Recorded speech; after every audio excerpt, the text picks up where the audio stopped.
Le musée d'art et d'histoire Saint-Léger accueille depuis le 10 janvier 2020 une exposition consacrée à la restauration de la rose de la cathédrale de Soissons, une exposition organisée conjointement par les services de la ville et la Direction régionale des affaires culturelles des Hauts-de-France. Emma nous attend, suivez-moi pour une visite guidée.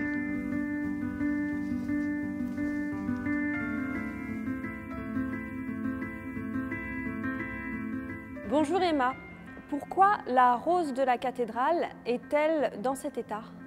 La rose de la cathédrale Saint-Gervais Saint-Protais de Soissons a été construite dans le dernier tiers du XIIIe siècle, au moment où on achevait le chantier de cette cathédrale. Cette rose a subi des déboires au cours du temps, notamment à cause de la différence de poids entre les tours qui a fait se tasser l'oculus central de la cathédrale. Est-ce la première fois que la rose subit des dommages? Étonnamment, pendant les guerres de religion et le sac de la ville de Soissons, la rose n'a pas été endommagée. Au XIXe siècle, en 1815, c'est une poudrière qui se trouve sur le rempart qui va exploser et faire souffler les vitraux. La rose va donc être une première fois restaurée. Pendant la guerre contre les Prussiens, en 1870, des bombardements endommagent à nouveau ces vitraux. Et une fois encore, il faut les restaurer. Les plus grands dégâts arrivent pendant la Première Guerre mondiale. Dès 1915, en effet, la cathédrale est bombardée. Des travées vont être entièrement détruites et la rose est à refaire.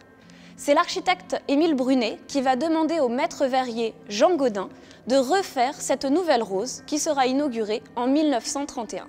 C'est cette rose du début du XXe siècle qui a subi les foudres de la tempête Egon en janvier 2017, alors que des rafales de vent allaient jusqu'à 140 km/h, la rose a volé en éclats. D'où vient le nom de rose? Toutes les roses sont-elles identiques? À l'origine des roses, on trouve des baies circulaires. C'est donc une fenêtre ronde que l'on appelle un oculus. On retrouve cet élément de décor dans les premières églises chrétiennes, notamment au sommet des dômes, sous la forme de mosaïques ou de fresques, voire de vides, dans le cas du Panthéon à Rome. C'est sans doute ce décor qui a été repris pour imaginer les roses que l'on connaît aujourd'hui. Est-ce qu'il existe des roses de petites dimensions et pourquoi toutes les églises n'en ont pas? Les roses sont donc dans un premier temps assez petites, et puis avec l'évolution du style architectural, et notamment l'avènement de l'art gothique, les églises vont se faire de plus en plus hautes. Et c'est à ce moment que les roses vont prendre toute leur ampleur. La rose de la cathédrale, qui se trouve derrière moi, sur le sol de l'abbaye Saint-Léger, a été déposée suite à la tempête Egon en janvier 2017. Cette rose mesure plus de 8 mètres de diamètre. Les roses, telles qu'on les connaît aujourd'hui, apparaissent au cours du XIIe siècle.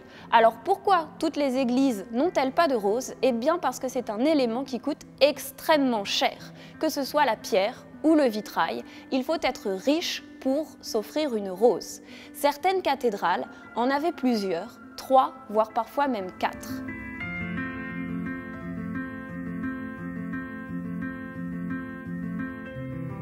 De quoi est faite une rose et que représente-t-on sur la rose? Le décor des roses se complexifie avec le temps et le réseau de pierres qui se trouve à l'intérieur devient de plus en plus fin. Dans cette pierre sont enchâssés des vitraux qui, grâce à la lumière, resplendissent tels des pierres précieuses. Les thèmes représentés sur ces roses sont en général toujours les mêmes. Ils sont tirés de la Bible. Au centre de la rose, sur l'oculus, se trouve bien souvent le Christ en majesté ou sa mère, la Vierge Marie. La rose de la cathédrale Saint-Gervais Saint-Protais de Soissons est composée de 2 cercles concentriques, l'un à l'extérieur, l'autre à l'intérieur, autour de l'oculus. Je me trouve ici dans une des lancettes, il y en a 16 en tout. On peut les comparer aux pétales d'une fleur. Sur les lancettes de cette rose du début du XXe siècle sont représentées des figures des prophètes et des apôtres.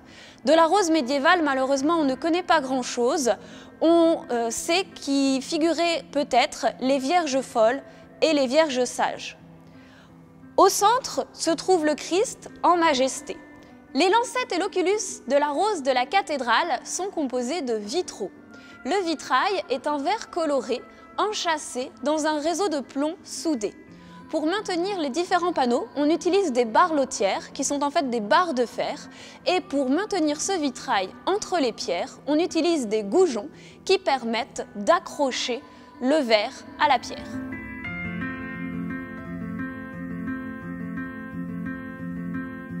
Dis-moi Emma, j'aimerais bien savoir qui décide des réparations à effectuer. Après la tempête, il a fallu bien sûr sécuriser la façade. En effet, il a fallu enlever les morceaux qui risquaient de tomber, que ce soit la pierre ou le vitrail. Dans un second temps, sont venues les études confiées au service des monuments historiques. En effet, il fallait décider quelles parties allaient pouvoir être réutilisées et quelles autres il allait falloir refaire. Pour la pierre, les services des monuments historiques ont décidé qu'elle n'était plus réutilisable. Il va donc falloir refaire à neuf le remplage. En revanche, pour les vitraux, on va pouvoir les réutiliser. Qui travaille sur ce chantier? Sur le chantier de la cathédrale aujourd'hui, comme au Moyen-Âge, travaillent de nombreux ouvriers. Des tailleurs de pierre, des sculpteurs, des maîtres verriers, des forgerons. Et comme au Moyen-Âge, ils travaillent dans leur loge située le long de la cathédrale. Encore une petite question Emma, comment se fait la restauration? Les ouvriers vont remonter la rose en partant du bas.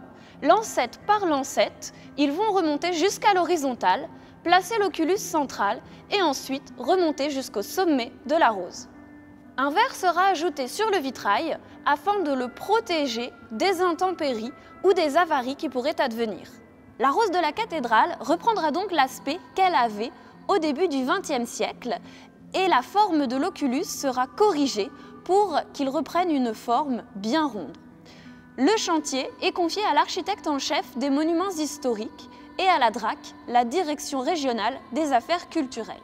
Le chantier de la rose de la cathédrale de Soissons est actuellement un des 2 plus grands chantiers en cours sur des cathédrales avec celui de la cathédrale Notre-Dame de Paris.